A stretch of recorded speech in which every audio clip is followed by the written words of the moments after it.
confirm it was electrical, but they know it started in a high spot, which points to it being an accident. New at 6 tonight, ABC 17 Sasha Gomez joins us live at the church near Centralia, or what was the church. Sasha, you talked with the pastor. Yes, I did. I also spoke with the chief at Little Dixie Fire, who, like you mentioned, ruled this weekend's fire accidental. And today that senior pastor says the church remains hopeful. Saturday evening around 5 p.m., first responders arrived to this fire, Friendship Christian Church. And within an hour, the pastor of this church says it was clear it would be a total loss.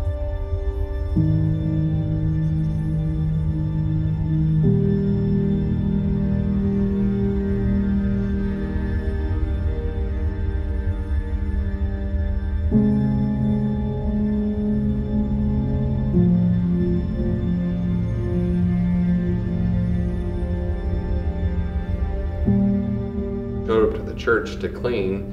I didn't notice anything out of the ordinary, and so I went up to the door to put in the code for the lock, and I heard the smoke alarms going off, and we recently had smoke alarm trouble at home, so I didn't think much about it, figured they were malfunctioning. So I opened the door to go inside, and I was thinking, all right, I got to figure out how to disarm this alarm because I cannot clean while listening to that. And so when I went inside, I smelled smoke, so then I instantly thought there is a fire. So I went to go inside the church to put it out, took a couple steps and realized that I could not go any farther, that it was fully engulfed with smoke. In the neighborhood of about 5 o'clock, and said, have you talked to Ronnie Roberts? And I said, no. He said, well, he's called me and said there's smoke coming out of the church, lots of it. Already called the fire department, and I just said I'm on my way.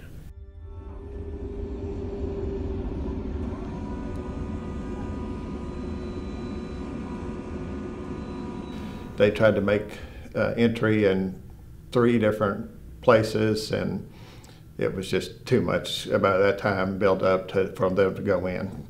As soon as I got visual look at the church, I knew it was all over. There was just way too much smoke. You couldn't even get across the road.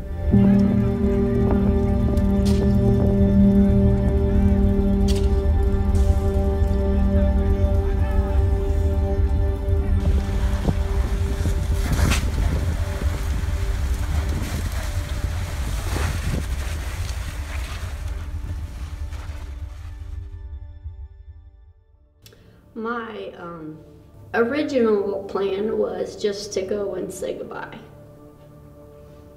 But after getting there, I thought, no, I have to go inside, and I wanna see for myself and just take one last walk through.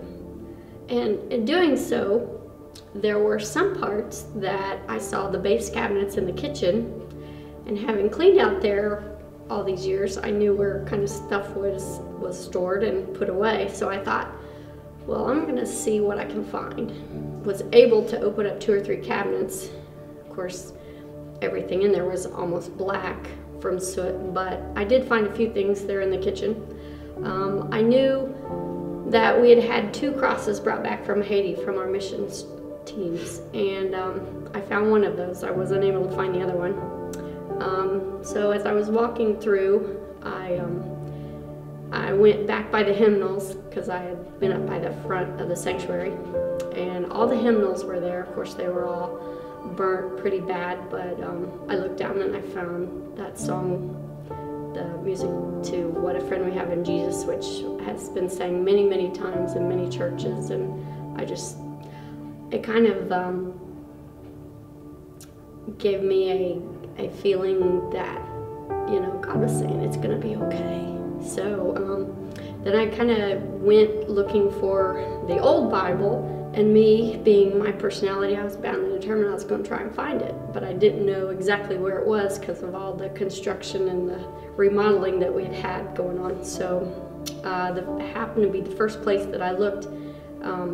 I was able to find that, and that also just kind of put a smile on my face. So it was hard, but it was kind of healing as well. So yeah, so we got a few things. The verse I want to read, though, is out of 1 Corinthians. It's 1 Corinthians 12, verse 15 through 19. If the foot should say, because I am not a hand, I do not belong to the body, that would not make it any less a part of the body. And if an ear should say, because I am not an eye, I do not belong to the body, that would not make it any less a part of the body. If the whole body were an eye, would there be a sense of hearing? If the whole body were an ear, would there be a sense of smell? But as it is, God arranged the members of the body, each one of them, as He chose. If all were a single member, where would the body be? The church is not a building, that it's not wrapped up in where we worship, but it's more of who we worship. And we worship Jesus, the risen Savior. So it doesn't really matter where we go or what we do, where we're worshiping at. It's more of who we are worshiping. And so that's really the big idea that we want to communicate to the kids, and that the kids understand, and that it's sad that we have to lose our building and lose the places where we worship so long, but to understand and put it, it's kind of a blessing because it shows us and it brings us back to that point where we really truly remember it's about who we worship and not where we worship. The church should be missional, should be outward thinking, outward programming, outward looking, and not just taking care of ourselves. So with that idea that you leave a building and you go to be the church. That's the body of Christ. You go to be the church. It's in a strangely weird way.